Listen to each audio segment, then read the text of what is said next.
પંચમહાલના શહેરમાં વરસાદી માહોલ જામતા વાતાવરણમાં ઠંડક પ્રસરી હતી.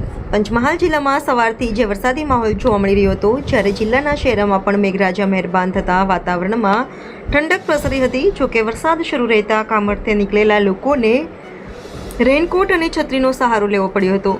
વરસાદ શરૂ રહેતા લોકોની અવરજવર પણ બ્રેક લાગી હતી. હાલ તો વરસી રહેલા વરસાદથી જિલ્લાવાસીઓને ચોમાસાની ઋતુનો અહેસાસ થયો હતો. રિપોર્ટર પાર્થિવ દરજી, પંચમહાલ.